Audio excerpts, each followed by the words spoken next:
રામદેવ અવતારમાં ઢેલડી નગર આપણું મોરબી રાવત રણસિંહ ને પ્રમોદવાનો વાયક જીદી ઝીલ્યું. તેથી રામચંદ્ર પરમા રામદેવજી મહારાજ ને ઈ વાયક ઝીલ્યા પછી નેતલ દેને કહે છે કે આ જગ્યાએ જતી સતીની વાત, આ બાપુ સનાતન ધર્મની વાત તમને કરું. કારણ કે અમુક વાતો છે ને બાપુ એવા અધિકારી હોય તે નીકળે, બાકી તો ગરાક નો અહીંયા દુકાને શું ખોલવી. અમુક વાતો બાપુ 5 લાખ રૂપિયા ખર્ચીને કલાકારને લાવજો બાપુ નહીં નીકળે, એવી મારી ગુરુ મહારાજની મારી માથે કૃપા છે. હું એવું અભિમાન નથી કરતો, બાકી આ દુનિયા મને સાંભળે છે ને બોલાવે છે ને એ બાપુ કઈક જુદી બાબત છે. મને દુનિયા માને ન માને એની મને કોઈ જરૂર નથી, મારા સકન લે ન લે એની મને કોઈ જરૂર નથી, મારું સારું બોલે ન બોલે એની કોઈ જરૂર નથી. બાકી અમુક તો બાપુ પાવરથી હું કહું, મારી પાસે જે અમુક ટકાવાળી વાત છે ને બાપુ કોઈની પાસે નહીં હોય. મારા ગુરુ મહારાજની બાપુ એવડી કૃપા છે. અને મારો ગુરુ આજે આ દુનિયામાં છે નહીં, પણ બાપુ ગરાસિયાનો શું કરંટ છે એના કરતા 10 ગણો કરંટ હતો બાપુ. મને હોત હોપડાવે, હેઠીનો બે કે તારું પાંચું ન આવે. અને એવા ગુરુ પાસેથી જ કંઈક જડે. પંપાળે એની પાસે કશું ન હોય. પંપાળે તો સમજી લેવાનું તમારા ખિસ્સાને તળિયા બધું ખાલી કરે. આ તો એમ કે તારો પૈસો નથી જોતો અને તું મને પગે ન લાગતો કઈ નહીં, બાકી માર્ગે છે ને કે મરી જાય કોઈ બાપો ધણી નહીં થાય. હું છે ને બાપુ હું એક કહું છું, પાપીમાં પાપી. મને આ પોગાડ્યો હોય ને બાપુ આખી વાત હું શું તમને કરું ભલા મને. એવી એટલા માટે કહું છું કે બાપુ સંતની કૃપા જે હોય ને એ આ દુનિયાથી ઓલી દુનિયા સુધી પુગાડી દે. સંતની તાકાત હોય. સંત એમ નામ નો તમે સત હોય ને, સાચું હોય ને સત કહેવાય. અને સતની માથે મીંડું સડે ને તારે સંત થવાય, એમ નામ સંત નો થવાય. નકરા પીળા પહેરીને કપાળ આખા રંગ્યા હોય, ટીશન ઉધી ડેર ખાવ હોય, આપણે હાલા જતો હોય હાથ કરે એ ભગાત ખડા રે તેરા બેડા પાર. તમે રોટલા હાટું વંડિયું ઠેકો શું અમારા બેડા પાર કરો? એમ નથી. એ તો બાપુ એના ચીપિયા ખાવાની તૈયારી હોવી જોઈએ, એની ગાળ્યું ખાવાની તૈયારી હોવી જોઈએ. અને અડધી રાતે એમ કે ને કે આ કામ કરવાનું, તમારા હાથે કામ પડ્યા મૂકીને જવાની તૈયારી હોવી જોઈએ. એમ નામ ન મળે. ઈ રામદેવ અવતારમાં નેતલ દેને કે છે કે રાવત રણસિંહ ને પરમોદવાનો છે ને વાયક આવ્યું છે ને એમાં જતી સતીને જવાનું હોય, સ્ત્રી અને પુરુષને જવાનું હોય. નેતલ દેને કીધું ને બાપુ નેતલ દે નો માન્યા. ઈ કે તમારે જ્યાં રખડું રખડો, હું એવી નવરી નથી.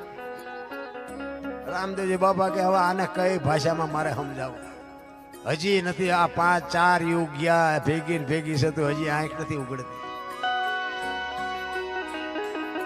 ડાલીબાઈ બાપુ એમના જીભની માનેલી બેન, ગાયોના વાસડા ચારવાનું કામ કરે.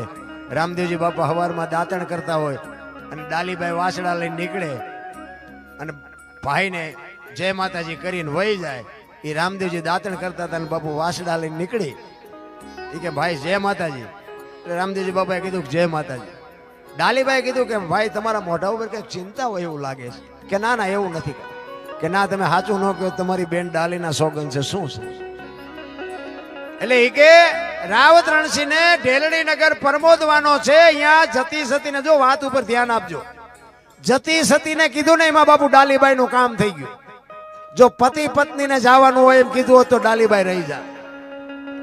જો આ શબ્દની મારી શબ્દ બાપુ પકડાઈ જાય ને એટલે ગોળ બંગાળનો રાજા ગોપીચંદ ને 92 લાખ માળવાનો ધણી ભરતરી સાધુ બની ગયા. શબ્દ પકડાઈ જવો જોઈએ. કે એમાં જતીને સતીને સ્ત્રીને પુરુષને જવાનું હોય અને તારી બા ના પાડે છે. હું વિચાર કરું છું કે અહીંયા જવાનું છે તેથી શું થશે? અને તેથી ડાલીબાઈ એમ કે છે કે સ્ત્રીને પુરુષને બેને જવાનું હોય તો કે હા. તો કે તમે પુરુષ છો ને મારી બા નો આવે તો હું સ્ત્રી શું નો આવું? નો હાલું? બાપુ રામદેવજી બાપાની આંખોમાંથી પાણી પડ્યો. એ કે તું હાલ ખરી પણ જગત શું વિચાર છે? તેથી આ ભારતની આર્ય નારી, તેથી જગતની જોગ માયા એમ કહેતી હોય કે હું તારો ઢીસણ દબાવીને બેસ, તારું પેટમાં જો પાણી ન હલતું હોય તો મને આવવામાં કોઈ વાંધો નથી. બાપુ આ કઈક કરી શકે. અને બાપુ જો આ ડાલીબાઈ કરી ગયા, નેતલ દે રહી ગયા. રામાબેન ના આખ્યાન રમતા છે એમાં તમે જોયું છે. ડાલીબાઈ આવે 4 માફ કરજો, નેતલ દે આવે ખાલી 4 ફેરા ફરવા, પછી કાંઈ કોઈ ઇતિહાસ માલપા દેખાતો આપણને નથી દેખાતો. રામદેવજીએ કીધું એ કે હજી તમે પરીક્ષામાં પાસ નથી, મહામંત્ર ન દેવાય. મને એમ થાય કે આ એમના બૈરાન નથી દીધો ને અત્યારે બધી હાલે તુલી કે છે એમને કોઈને આપ્યો હોય છે. હા અટપટું છે રામ, એમ એમ એમ એવું હાવ નાખી દીધા જેવી વાત નથી, અટપટી વાત છે. તમે જો જેસલ ને તોરલ બે જેથી વાય કે ગયા ને તેથી સતી તોરલ બાપુ મૂર્છિત થઈ ગયા રસ્તામાં, જાણીતો ઇતિહાસ છે. અને જેસલ ને એમ થયું કે ગતમાં જો નહીં જાવ તો ગતમાં વાતું સાહે, અને તોરલ ને એકલા મૂકીને મારે જાવું કેમ? એ ગાડી બાંધી માથે લઈ અને ગતમાં આવ્યા. ગત ગંગા એટલે જેસલ તોરલ રૂપાદે માલદે કતીબ શાહ હુરમભાઈ લાખો લોયણ જેતો ભગત ખીમડીયો કોટવાલ ડાલીબાઈ રામદેવજી હાલો હુરો વણવીર ઢોંગો નીરલ કુંભો આ બધા ગતના ગોઠી હતા. અને અહીંયા લાવ્યા અને આખી ગત પૂછે છે કે તમે આવ્યા ને તોરલ? તો કે આ ગાડી છે બધું. એ ગાડી ખોલી આખી ગત આરાધ કરે છે, તોરલ જાગતા નથી. પછી જેસલ કહે છે લાવો એક તારો મારી પાસે. એમ નામ ભજન બનતા હોત તો અત્યારે બુદ્ધિના ખટારા ભરાય એટલા માણસ. એમ નામ ન બને. અંતરથી બાપુ ચિત્તની શાંતિ, મનની પ્રશંસા, દિલની દાતારી, ગુમડાની રૂજ ને ટાટિયા તાવની ટાટ માલકોથી આવે. ઈ જેસલ ને બાપુ નક્કી થયું એ કે હું તોરલ ને બેઠા કરું, ન કરું તો મારી ભક્તિમાં ખામી હોય. એક તારો લાવો મારી પાસે. એક તારો લીધો અને પછી કે છે પીરજી પુકારે મુજા ભાવરા સતી તમારા ધર્મને સંભાળો, પોતાના પોન સિવાય પારને ગુરુ સિવાય મુક્તની તોરલ. આ ગત ગંગા બેઠી છે ને આનું જો પ્રમાણ નહીં આપો તો કાલ ભજન ને કોઈ માનશે નહીં. અને છેલ્લે કીધું કે સતીર ના અહીંયા મૂકવા આવ્યો તેથી મારામાં જો હલકો વિચાર આવ્યો હોય તો ન જાગજો. ફડાક લઈને તોરલ બેઠા થયા, આને પ્રમાણ કહેવાય. સતી તમારા ધર્મ ને જો આ શબ્દની મારા મારી છે. બે જણા ભેગા ભજન કરતા હતા. સતી આપણા ધર્મ ને સંભાળો એમ ન કે, સતી તમારા ધર્મ ને સંભાળો, પોતાના ફોન સિવાય પાર ને ગુરુ. આ મેં આ રાડ્યું પાડી છે ને અમારા હાટું, તમારા હાટું પાડતા જ નથી. અને આમાં તમને ભાગ ન મળે એ તમને કહી દઉં. અમે રાડ્યું પાડી છે ને અમારા હાટું આ ખર્ચો ભલે તમે કર્યો હોય, પણ અમે આખી રાત રાડ્યું પાડીને કે મારા બાપ એકાદી રાડે મારી સાંભળજે. બાકી અમારે કોઈને વેરાગ આ તો ગંગા હાલી જાય, પીવો ન પીવો તમારી મોજ. બાકી કરવા જેવું છે એક સમજી લેજો. મારા જેવા પાપી તમે નહીં હોય એટલે હું આવ્યો છું તો તમે તો મારા કરતા ઝટ આવી જાઓ. પણ કરવાનો આનો ભાવ ને આનો અંતરથી માલપા કઈક ઉગવું જોઈએ. ઈ જાડેજાએ કીધું સતી તમારા ધર્મ ને સંભાળો, પોતાના પુણ્ય સિવાય પાર ને ગુરુ સિવાય મુક્તિ નહીં. અને આવડી આજ વાણી સતી તોરલ જાડેજાને કરે ક્યાં? હોડીમાં, દરિયામાં. તેથી તોરલ કહે છે જાડેજા પાપ તમારું પોકારો ને પુણ્ય કર્યું હોય તો યાદ કરો. આ ઈ ભજન બાપુ અહીંયા ભજનના આકડિયા થઈ જાય, એમના ભજન ન બને મારા રામ. અને બનાવી જો એક બજારમાં બનાવીને મૂકો હાલે તો નહોતું ઓલું જાગ રે માલણ જાગ જીનપા કાન કરો પણ નહોતું સંભળાતું. સંભળાય છે અત્યારે સાહેબ આપણું બનાવેલું હતું. આ હજારો વર્ષથી હાલ્યું આવે છે બાપુ, અભાવ નથી આવતો. શું કામ? આ હોનું છે, આના ટુકડા ગમે એટલા થાય ને તો આની કિંમત ન ઘટે. પછી મારા જેવો ગાતો હોય તો ભલે 5 લાખનો કલાકાર લાવો તોય ભલે. ભજન તો એકનો, આમાં એક શબ્દ કોઈ ઉમેરી ન હોય કે એક શબ્દ કોઈ કાઢી ન હોય કે બાપુ.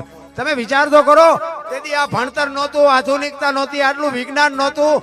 પોતાની હુદથી કેવા શબ્દો કાઢ્યા, કેવી કડીઓ ગોઠવી, કેવો રાગ કર્યો, કેવો ઢાળ કર્યો. તમે જુઓ તો ખરા એમનું નોલેજ કેવું છે.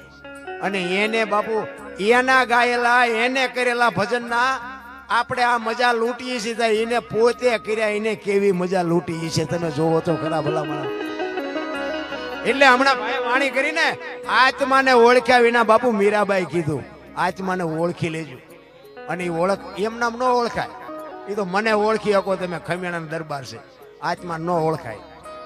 એના માટે સદગુરુ જોવે. અને સદગુરુને હું તો એમ કહું પરસેવો વાળી દો. અને એ જો ના કેમ તો કંઠી આપી દો પાછી. નહીં બાપુ, સદગુરુ સિવાય કોઈ ન બતાવી શકે. મહેનત તો હોવી જ જોઈએ. અને સદગુરુએ બાપુ કંઠી બાંધી હોય એને બાપુ આપવાની તૈયારી હોય, પણ તમારી માગવાની તૈયારી ન હોય તો શું ગુરુ આપે? વસ્તુ એવી છે. કારણ કે આપણે દુકાને જ્યાં હોય તો આપણે વાણીની દુકાને ઉભા રહીને કહેવું જ પડે ને 2 કિલો ખાંડ જોખી દે. એની પાસે બધું છે પણ આપણે બોલવું તો પડે ને. બોલ્યા વગર નો એ શું જોખી દે? એટલે આપણે જરૂર હોય તો આપણે બોલવું પડે. બાકી સદગુરુ સિવાય મળે નહીં. નિહાળમાં ગમે એટલું તમે ભણો ને, ગ્રેજ્યુએટ થઈ જાઓ ને, એન્જિનિયર થઈ જાઓ, ડોક્ટર થઈ જાઓ, વકીલ થઈ જાઓ, આ ન સમજાય. આ એ નથી સમજાય. આના ડોક્ટર તો બાપુ કોઈક ભજનાનંદી પુરુષ, કોઈક સત્સંગી પુરુષ, કોઈક ભજનાનંદી, કોઈ સાધુનું શરણું મળી જાય ને તો મેળ પડે, બાકી ન મેળ પડે. બાકી સોપડીમાં જોઈ જોઈને કેટલાય ગાય છે અને હાલે છે બધા. એમ નથી બાપુ, ભજન મને સમજાય તો જ હું તમને સમજાવું. એમ નામ નથી ભજન છે ને જ્યાં જ્યાં બન્યા, જ્યાં સતી તોરલ એકલા જેથી વાયક ગયા ને, વાયક એમને ઝીલેલો, જેતા ભગત ખોખા અહીંયા વાયક ઝીલેલો, અને જેસલ બાપુ સતી તોરલ ને અંધારામાં રાખ્યા અહીંયા. કારણ શું કે જેસલ ને જવાનો સમય થઈ ગયો હતો, અને જેસલ ને એમ થયું કે જો હું તોરલ ને કહીશ કે મારો સમય પૂરો થઈ ગયો તો ગતમાં જાશે ને આપણે વાયકમાં ભંગ થાશું. એટલે તોરલ ને કહે છે કે મારી તબિયત બરોબર નથી, તમે જાઓ, વાયક ઝીલું છે અને હવે હું નથી આવતો, મારી તબિયત બરોબર નથી. અને બાપુ તોરલ ગયા અને વાહે બાપુ જેસલ રોતો રોતો ભજન કરે કે રોઈ રોઈ કોને સંભળાવું, મારો રુદિયો રોવે માયલો તોરલ. તોરલ હું તો એક કડવી વેલનું તુંબડું, મને માણાય નો ખાત ને ઢોરાય નો ખાત, તમે નો મળ્યા તો આ તુંબડાને મીઠું કોણ કરત. રોયો એવો આહુડા પાડી નહીં, જેના રુદિયા રોવે ને એનો મારો નાશ ચોપડે બાપુ લિસ્ટમાં નામ લખે. રુદિયા રોતા ઈ કે હું મરી જાઉં એની મને પરવા નથી, પણ તમે આવો ને કદાચ ખબર પડે કે જેસલ મરી ગયા તો મારી સમાધિ માથે આવીને 2 ગાયત્રી તો સંભળાવજો, મારા જીવની ગતિ થાય. બાપુ જાડેજો ક્યાં પહોંચ્યો હોય છે? અને ઈ અડધી રાતનો ગજર ભાંગ્યો, સંતવાણી હાલે, 12 બીજના ધણીનો પાઠ અને જોત ચાલુ, અને દાદા ઉગમ છે ગુરુ ગાદી ઉપર બેઠા છે, અને સતી તોરલ ગુરુ મહારાજને કહે છે કે બાપુ આ જોત ઝાંખી બળતી હોય એવું નથી લાગતું? ત્યારે ગુરુ મહારાજ એમ કહે છે કે હા બેટા, કે પણ આનું કારણ શું? એ કે આપણા ગતનો ગોઠી કોક બ્રહ્મમાં ભળે છે, એ ગતનો ગોઠી બ્રહ્મમાં ભળે એમ કીધું ને બાપુ તોરલ ઉભા થઈ ગયા હો. એ કે જેસલ જ હોય, જેસલ સિવાય બીજું કોઈ ન હોય. વિચાર કરજો, તેથી ફોન નહોતો, થાંભલા નહોતા, તાર નહોતો, ક્યાં કોકાન ક્યાં અંજાર. બાપુ કોને કીધું હશે તોરલ? અરે ભજનના બાપુ શું વાતું કરીએ ભલા માણા. સતી તોરલ કે છે કે જેસલ જ હોય બાપુ, બીજું કોઈ ન હોય. અને આખી ગત ઉભી થઈ ગઈ કે ખરેખર જો જેસલ જ હોય તો અમારે ધૂપે આવવું પડે. અને રાતના સમયે નીકળ્યા, રસ્તો મળતો નથી બાપુ, ન્યા ભજન બને. પાથરની પનિહારી પૂછું મારી બેન, માર્ગ બતાવો અંજાર છે, એમ નામ ભજન નો બને. નારાયણ આય આવ્યા ને ખબર પડી કે જેસલે સમાધિ લીધી. આખી ગત બાપુ ત્યાં જાય અને ત્યાં બાપુ તોરલ બાપુ એમ કહે છે કે એક તારો લાવો મારી પાસે. અને અહીંયા બાપુ તોરલ વાણી કરે, કઈ તાલ ને તંબુરો સતીના હાથમાં, સતી કરે લખનો આરાજ. જાડેજા મેવાડમાં તમે શું બોલ્યા હતા? વચન ચૂક્યા 84 માં જાશો, તમે વચન આપ્યું છે માલ દે ને રૂપા દે ને, અને એ બધા આ અત્યારે હાજર છે, અને તમે આમને વચન પૂરું પાડ્યા વગર વિયાઈ ગયા. મને આખી દુનિયા કાળી કહેશે કે દરબાર જેવો દરબાર એક બાય વાય જોઈ કે ગાંડો થઈ ગયો, દુનિયાએ દાટી દીધો. આનું પ્રમાણ નહીં આપો તો મારે જીવવું ઝેર થઈ જાય. ધરતી ફાડીને બાપુ બહાર હાથ કાઢીને કીધું કે હું તમારી હારે શું, આને પ્રમાણ કહેવાય? મારા રામ એમ નામ ગાંડી નથી થઈ ગયા દુનિયા ભજન વાહે. ભજન જેને સમજાઈ ગયું ને એને બાપુ 92 લાખ માળવાના થપાટું મારી દીધી કે આમાં કાંઈ છે નહીં. કચ્છનો બારવટીયો 1 કાન 2 કટકા. મને એક ભાઈ કહેતા હતા, મને કે આ જેસલનો આટલો બધો પાપી ઇતિહાસ ને એની સમાધિ હું દર્શન કરવા જવું હોય? એની આખા દુનિયા બધી ડફોળ નથી. મેં કહ્યું ડફોળ દુનિયા નહીં, પણ તું હું 2 હોય એવું લાગે. પણ મને કે જોવો તો ખરા આનો ઇતિહાસ કેવો પાપી, ગાયો મારીને મોરલા માર્યા ને ફલાણો ઢીકડો. મેં કહ્યું વાત બધી બરોબર, પણ 100 મણ કપા હળગાવો હોય મેં કહું 100 મણ દેતવા જોઈએ? તો કે ના. મેં કહું એક દિવાળી મૂકો 1000 મણનો ઢગલો હોય તો રખ્યા થઈ જાય ને? તો કે હા. તો મેં કહું અહીંયા એને એવું કંઈક કર્યું છે ભાઈ કે આપણે 2 ન જાય ત્યાં કંઈ ફેર નહીં પડે. હજી તો આવા નવા સંશોધન કરે છે. બોલો આ ભજન જેથી કરશે કોઈને બાપુ કાંઈ, હજી તો આવું જ પકડે છે. બોલો એક ભાઈ એક જગ્યાએ મેં ભજન ગાતા હતા ને, પછી મેં ભજન ગાયું નામાસણ મેં જેઠીરામ બાપુનું, અમારા ગુરુ મહારાજ ગાતા, એટલે જેઠીરામ બાપુ ગત ગંગાના હમણાં ભાઈએ ગાયું ને, જેઠીરામ બાપુની રચના હતી. એટલે મેં ગાયું ને એમાં પછી એક ભાઈ ઓડિયન્સ માંથી આવ્યો, મને કે બાપુ એક ખોટું ન લાગે તો કહું. મેં શું? એ કે આ ભજન છે ને જેઠીરામે નથી ગાયું. મેં તો એ કે દાસી જીવણે ગાયું. મેં કહું તમને ખોટું ન લાગે એક વાત હું કહું કે શું? મેં કહું દાસી જીવણે નથી ગાયું, જેઠીરામે નથી ગાયું, ભાઈડાએ ગાયું. મને કે પણ આ બનાવ્યું છે દાસી જીવણે. મેં સમજણના ઘરમાં તું નથી બનાવ્યું એમ કે ને, તું તો ગાયું કે ગાયું તો મેં ગાયું છે. કારણ કે એને ખુદને ખબર નથી કે હું શું પૂછું છું. અને જેઠી રામે ગાયું એક દાસી જીવણે ગાયું ભજન શું કે ઈ ગોતને ભલામણા ત્યાં દાસી જીવણે જેઠી રામને ભાળ્યા છે. બસ બધા હોની નાયત ના ચાલીને બેઠા છે કે અમારો છે ને આ અમારાએ ગાયું અમારે, પણ તમે કાંઈ કર્યું? તમારાએ ગાયું એ તો બધાને ખબર છે, પણ તમે તો કઈક માર્ગે સડો ઈ કોઈને હુજતું જ નથી. ભાઈ બંધ કાન પકડી ગયો કે આ કે ગાયું કેવું જોઈએ મારે. તો તમે તો એમ કહો છો કે ગાયું કે બનાવ્યું કેવું છે. મેં બનાવવાનું કીધું તો હું તમને કહી ન કે તમે કહો ગાયું. એમને ગાયું તો મેં દાસી જેવું જેઠીરામને ત્યાં ભાડ્યા છે. હવે આમાં કોઈક માણસ શીખતો હોય તો બિચારો ગભરાઈ જેટલો જાય. એટલે આ કરવું નથી. મને એક ભાઈ મને કે તમને સાંભળવાનો શોખ બહુ, પણ કે તમે જાઓ અહીંયા રામાયણ ની જ ખોડીને બેઠા હોય. તમે તારા બાપાએ કંઈક કર્યું હોય કે ને હું તો ઈ કહું. આખા મલકના મેં કીધું હક પણ તોડાવ્યા, કોકના ખેતરું વેસાવ્યા. તારા બાપાએ દાજ કર્યું છે ને. તારા રામાયણ તમારે સાંભળવી નથી, અમે બોલવા દેવા નથી. શું કરવું આમાં? ઘણા એમ કે અમે હેઠા ઉતરે કે ઓલું બોલ્યા ને આગળ આમ બોલ્યા હોત ને તો સારું હતું. અહીંયા આમનું આમ બોલ્યા, અહીંયા આવીને બોલો જ ખરા. કાનની બુટીઓ લાલ થઈ જાય છે કે નહીં? એમ એવું હેલું છે. એ તો બાબુ ગુરુ મહારાજની કૃપા. અને હું બાબુ કોઈ પણ સ્ટેજ ઉપર ચડું, મારા માત પિતા ને મારા ગુરુ મહારાજને બાબુ યાદ કર્યા વગર કોઈ દી ચડતો નથી. અને એને લઈને જ હાલે છે. ભલે તમે બધા જે મને માનતા હોય, અને ખૂબ બધા માણસો મને સાંભળે, પ્રેમથી સાંભળે છે. હું એવું નથી કહેતો, ખૂબ સાંભળે, બહેનો ભાઈઓ બધા સાંભળે છે. અને કંઈક મારી પાસે જીવનમાં ઉતરી જાય તો બાપુ કામે થઈ જાય પાછું, એ તમને કહી દઉં. કારણ કે વ્યસનમાં, ફેશનમાં અને મા બાપને દુઃખી કરવામાં, અને જે આ આજની પેઢી બાપુ એટલી બધી રસ્તો છોડીને હાલે છે, એટલે દુઃખ થાય છે આપણને. આપણે કે સંતો નથી સમજાવી કે સંતો નથી સુધારી કે હું શું સુધારી શકું. પણ મને એમ થાય કે આ દેહ એક દી આપણો ગઈઢો થવાનો છે. તેથી રોતા નથી આવડવાનું. એટલે બાપુ જો વ્યવસ્થિત આપણી છેલ્લી જિંદગી જીવવી હોય ને તો ગઈઢા મા બાપના આશીર્વાદ લ્યો, એની સેવા કરો ટાઈમે બે. અને એને જોવે શું? 2 ટાઈમ રોટલો જોવે, બીજું શું જોવે? એને આખી દુનિયામાં બધી મોજ કરી લીધી હોય. ઘણા એમ કે અમે આશ્રમમાં મૂકીને ત્યાં અમે જી આવશું પૈસા. એટલે એને પૈસાની જરૂર નથી, એને હૂંફની જરૂર છે. મારા છોકરા મારી પડકે છે, એને હૂંફ જોઈએ છે, પ્રેમ જોઈએ છે. એ પ્રેમ આપવો નથી કોઈને. બાપુ અમારે અહીંયા 1-2 દીકરીઓ હોય ને બાપુ, દીકરીઓ એ હાઉની સેવા ન કરે એવી બાપુ દીકરાની વહુ સેવા. એના સાસુ છે ને અકસ્માતમાં કોમામાં વ્યાઈ ગયા બાપુ. હવા 2 વર્ષ ખાટલામાં પડ્યા હતા. એની 3 વહુ હતી ને બાપુ. 3 વહુ તમે જુઓ ને, હું તો એમ કહું કે હીરા કહેવાય બાપુ 3. એના મા બાપે બાપુ સંસ્કારનો ઢગલો કરી દીધો કે 8-8 કલાકના 3 વહુએ વારા કરેલા. હવા 2 વર્ષ સુધી બાપુ એક ડાઘ નથી પડવા દીધો એની હાઉને. હગી પોતાની દીકરી હોય ને તોય કંટાળી જાય. તમે વિચાર કરો, 3 નોખા ગામની નોખા માવતરની દીકરીઓ. પણ બાપુ તમે જો સંસ્કાર બજારમાં મળે છે.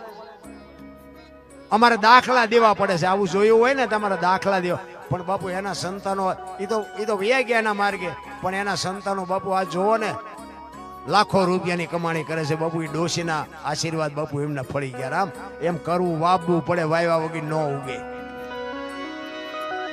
વાવવું કઈ નથી ને પછી ગયા કેમ કાંટા ઉગી ગયા? પણ બાવળિયા વાવ્યા કાંટા જ ઉગે ને આમાં આંબા ઉગે. વાયવું શું એ તમને ખબર નથી. કહેવાનો મારો મિનિંગ એ છે બાપુ, સમયની હારે હાલો, મોજ આવશે. બાકી કાંઈ કરવાની જરૂર નથી. અત્યારે તમે જુઓ તો દુનિયા, એક તમારે કલકત્તા જઈને આવવું હોય તો તમે હાજે વી આવો એવી દુનિયા. આ વગર દોડે વાતો થાય, હિલોળા કરે એવું. વાહન, મકાન, રૂપિયા, લોઢા હવામાં ઉડે વગર દોડે. શું ઘટે છે? પણ જ્યાં જાવ અહીંયા બધા રોવે જ છે. એક ભાઈ જાય કે છૂટા ખૂટી રહ્યા ધાબુ ભરવું હતું. બીજા ભાઈ જાય કે ડોબું વિયાણું દોવા નથી દેતું.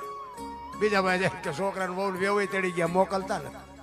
બીજા ભાઈ જાય કે છોકરાને પોલીસ વાળા લઈ ગયા જામીન ચડતા નથી. આપણે આખી દુનિયા હરી રોવે છે, આપણે ક્યાં રોવું? હરીને મેળવવા બાપુ એ તો નરસિંહ રોવે, મીરા રોવે, દાસી જીવન રોવે કે હે મારા નાથ, જો અમને તારો આભા ન થાય તો માણાનો અવતાર ફોગટ ભીયો જોરા. એટલા માટે એક ધરતીકપની વાત કરીને પછી મારી વાણીને વિરામ આપું. ધરતીકપ આવ્યો ને, હા જેમાં ધરતીકપ એક અમારે સુરનગર જિલ્લાના મૂળી તાલુકાનું ટીકર ગામ, ત્યાંનો એક અમારો રબારી ભગત હતો. આજે આ દુનિયામાં છે નહીં, પણ ભજનની દુનિયાનો બાપુ બાદશાહ કહેવાય. એને આ ધરતીકપની વાત લખી છે કે ધરતીકપ ક્યારે આવ્યો હતો, કઈ તારીખ હતી, કયો વાર હતો, કેટલી તીવ્રતાનો આંચકો હતો, ક્યાંથી ક્યાં હાલ્યો, એનો લાવારસ ક્યાં નીકળ્યો અને કેટલા ગામડા આવરી લીધા, એની યાદી તમને કરાવું. ભીખાભાઈ રબારી અમારા ટીકર ગામનો, એને આ ધરતીકપની વાત લખેલી કે ક્યારે આવ્યો હતો કે 26મી જાન્યુઆરી 2001ની સાલ, તેથી હતો શુક્રવાર, સવારના 8:46 ધરતીને આંચકો લાગ્યો. એનો આંચકો હતો 6.9 પ્રિન્ટા ધરાવતો આંચકો હતો. એનો લાવારસ ક્યાં નીકળ્યો? કચ્છમાં ભૂલથી ઈશાનની દિશા ઉપર 20 કિલોમીટર છેટે ધરતી તોડીને લાવારસ નીકળ્યો અને ત્યાંથી બાપુ ધરતીકપનો આંચકો હાલ્યો. એ ગુજરાત રાજ્યના કેટલા ગામડા આવરી લીધા એની તમને યાદી કરાવું કે ત્યાંથી હાલ્યો કે પ્રથમ ભાગે જ્યાં પ્રગટ થયો કચ્છમાં ધ્રાંગ લોડાઈને ધ્રુજાવતો, ભુજને લીધો ભરડો, અંજારને આંટો ભરી ખીડોય નાખ્યું ખખડાવી, બચાવને કર્યું ભાંગીને ભૂકો રાપને રમ ઢોળતો, સામે ખ્યાળીને નોરવાદી થી શાન કે ભાન કેર કર્યો, કારો ચૂથી નાખ્યો ચકલાનો માળો, બચાવો બચાવો ની થાય કિકિયારી નથી બચવાની ક્યાંય બારી, યાથી ઉભા રણમાં આવ્યો માળિયા માથે થઈ, મોરબીના ઉડાડ્યા મોર, જામનગર માથે ઉડાડ્યા, જામનગર ને ઝડી બોલાવતો હલારનો પકડ્યો હાથ, બહુ ધુણાવી બારાડી, જુનાગઢિયા લીધા ઝપટમાં, ડોલાયો દક્ષિણનો દરિયો, ત્યાંથી પાછો ફર્યો, ભાવનગર ને ભડકાવતો વલભીપુર નાખ્યું ઓલોવી, નોરવાદી શાન કે ભાન કેર કર્યો, કારો ચૂથી નાખ્યો ચકલાનો માળો, બચાવો બચાવો ની થાય કિકિયારી નથી બચવાની ક્યાંય બારી, વાપી વલભીપુર માંથી વસુડો ગોહિલવાડમાં ગુજાણો, પોણા ભાગનું લીધું, પાલીતાણા બજરંગ બાપાની મેર થી બગદાણાથી બારો હાલ્યો, કાઠિયાવાડ કમકમાવતો, રાજકોટમાં રેલાણો, 8 નંબર ઓડા અથડાણો, ચોટીલા હોરો થઈ સાયલાને કરી શાન, લીમડીને મારતો ગયો લપાટ,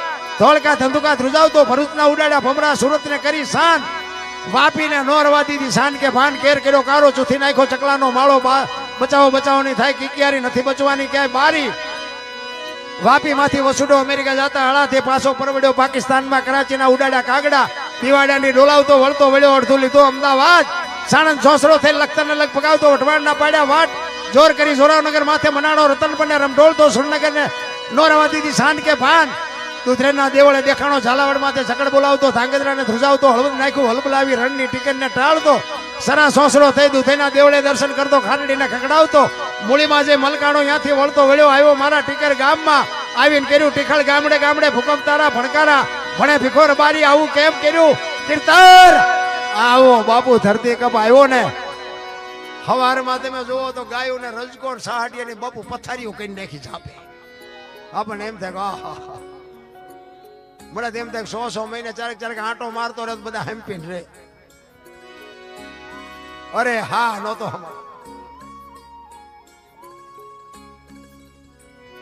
એટલે સંતોની બાપુ ભૂમિ છે આપણી કચ્છ કાઠિયાવાડ સૌરાષ્ટ્ર છે ને.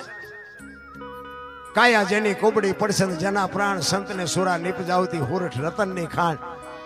તમે જો અત્યારે મેં હમણાં ગુરુ અને શિષ્યની વાત કરી. હવે જો આપણે બહુ ગુરુને આપણે બહુ દબાવવા જાવી ને તોય ડખા થાય એવું. દેવાયત પંડિત ને 750 સેવક હતા, પરીક્ષા કરીને 4 વધ્યા, હાલો હુરો વળવીને ઢોંગો 4 જ વધ્યા. હવે અત્યારે પરીક્ષા કરો દેખાય વધે તરત જ કે બાપુ હેલો કંઠી અમારથી નહીં મેળ પડે. 750 સેવક લઈ અને દેવલ દેને બાપુ એક નાનો એક દેવાયત પંડિત નો એક નાનો એવો ટૂંકો કહીને પછી મારી વાણીને વિરામ આપું. દેવલ દેને ગોતવા માટે 750 સેવક લઈને રથ લઈ અને નીકળ્યા અને મજેવડીના પાથરમાં નીકળ્યા અને બાપુ ઢાળ ચડતા ધરો ભાંગ્યો અને સેવકોને કીધું કે ગામમાં જઈ અને ધરાને હંધાઈ આવો. અને યા બાપુ દેવ તણખીની કોડ લુવારની એ દેવ તણખી પાસે જઈને કીધું કે અમારા રથનો ધરો છે ને હાથી દો. તેથી દેવ તણખી ના પડે છે કે આજ 11 છે, 11 નું મારે હકતો છે, આજ હું કોડ માંડું નહીં. ઈ કે પણ દેવાયત પંડિત નો રથ છે, 750 સેવક ભેળા છે. ઈ કે જે હોય તો દેવાયત પંડિત ને બોલાવો, ઈ ઘણ ઉપાડશે તો હાથી દો. દેવાયત પંડિત ને બોલાવ્યો. ઈ કે તમે ઘણ ઉપાડશો? ઈ કે હા. ઈ ધરાને ધખાવા મૂક્યો, લાલ 16 જેવા 2 ઠેબા થયા ને પછી આમ એરણ ઉપર 2 ઠેબા મૂક્યા ને કીધું મારો ઘા. એક ઘા માર્યો અને એરણ પાતાળમાં વહી ગઈ અને બાપુ દેવ તણખીએ પગ લાંબો કરીને ઘોટી માથે બાપુ 2 છેડા કરીને કીધું મારો મારો મારો. એ બાપુ 15 20 કે 25 50 જે ઘા મારવા એ મારી અને ઘણ હંતાઈ ધરો હંતાઈ ગયો, પણ દેવાયત પંડિતના હાથમાંથી ઘણ પડી ગયો કે આ મહાપુરુષ કોણ છે. એ કે આપ કોણ છો? એ કે હું તો આ ગામનો લુવાર છું, લોઢા ટીપું છું. એ કે પણ આ પગની ઘૂંટી ઉપર તમે ઘરના ઘા અને હળગતો ધરો મૂકી અને હાંધ્યું. હું દેવાયત પંડિત 750 સેવક છે, દેવલદેને ગોતવા જાઉં છું અને તમે મને કહો છો કે હું લુવાર છું. તમે કોણ છો? એ કે એ બધી વાત પછી, પણ તમે કિનપા જાઓ છો? એ કે હું દેવલદેને ગોતવા જાઉં છું. તો કે સરનામું છે? એ કે સરનામું જ નથી. તો કે દેવલદેને લાયા તાર તમને દેવલે કીધું તું કાંઈ? તો કે હા. કે શું કીધું તું? એ કે શંકા પડશે તેથી હું તમારી નહીં હોય. તો કે શંકા પડી હતી? તો કે હા. તો કે હવે હું નીકળ્યા છો ગોતવા. વિચાર કરો બાપુ, દેવ આજની વાતો કરી દેવાયત પંડિતે કે આવો સમય આવશે. આજની વાતો હજારો વર્ષ પહેલા બાપુ દેવાયત પંડિત બોલીને ગયો, ધરતી ઉપર હેમર હાલશે, હુના નગર મોજા લક્ષ્મી લૂંટાહે, લોકો તણી નહીં થાય રાડ ફરિયાદ. કાંઈક વાતો કરી. એવો સિદ્ધ પુરુષ બાપુ દેવ તણખીને જવાબ ન આપી તો દેવ તણખીનો ઇતિહાસ કેવડો હોય છે? અરે કાંઈક બાપુ ઇતિહાસ આપણી ધરતી ઉપર બાપુ સંતોના ધરબાઈને પીડ્યા છે, કોઈ બહાર નથી લાવતું. અને ઈ બાપુ દેવ તણખીના ઘરેથી જ બાપુ દેવલદેને કાઢ્યા હતા. ઈ કે આર્ય ઈ દેવલદે. તમે વિચાર કરો, આ ભેગું કોઈને કર્યું? ત્યાં જ ઈ જ ગામના પાદરમાં રથનો ધરો ભાંગે અને આના અહીંયા જ આ રથનો ધરો હંધાવા આવે અને ત્યાં જ આ દેવાયત પંડિતને આવવું પડે અને ત્યાં જ આ દેવલદેવ. આ બધું ભેગું કોઈને કર્યું? આ સમજવું બાપુ અટપટું છે. કહેવાનો મારો મિનિંગ જેથી સમય આવશે ને તેથી મારો નાથ ભેગું કરી દે. કારણ કે હું ખટારો શીખ્યો ને, અમારા રસ્તામાં જ વાત થઈ હતી. ખટારો હું શીખ્યો તો મારે એસટીમાં જવાનું, એસટી હાટું થઈને શીખ્યો હતો. મને ડ્રાઇવિંગનો શોખ હતો એટલે મેં કીધું ખટારો શીખી તો એસટી અહીંયા તો કોઈ શીખડાવે ને. ખટારો શીખીને પછી એસટીમાં જાઉં. મારા ભેગા કંડક્ટરો જે હતા ને એ બાપુ અત્યારે સર્વિસમાં એસટીની સર્વિસ પૂરી કરી રિટાયર થઈ ગયા. મને એસટી ન લઈ એટલે હું તો ગાળ્યું દેતો હતો એસટી વાળાને કે મારા દીકરો મારે દારૂનું લખણ નથી, મારો કોઈ અકસ્માત નથી ને મારે કોઈ ડોક્ટરીમાં મારા શરીરમાં કોઈ તકલીફ નથી. અને આ મારા દીકરા મેં કહું મને ન લઈ જાય તો એસટીને ખોટ છે. પણ એ તો અત્યારે ખબર પડે કે આ ભજન ગાવા હાટું થઈને તને એસટીમાં નથી જવા દીધો. એ મારા નાથે કંઈક નક્કી કર્યું હોય છે ને. કહેવાનો મારો મિનિંગ એ છે કે આ બધાની હારે કંઈક મારે આ બેહવાનો નાતો હોય છે. આ બાપા એ બાપાના આત્માની હારે કંઈક અમારા આત્માના કંઈક છેડા હશે બાપુ. એની વાંહે અમારે 5 ગાણા ગાવાનો મોકો મળ્યો. એ બદલ ખૂબ ખૂબ આભાર.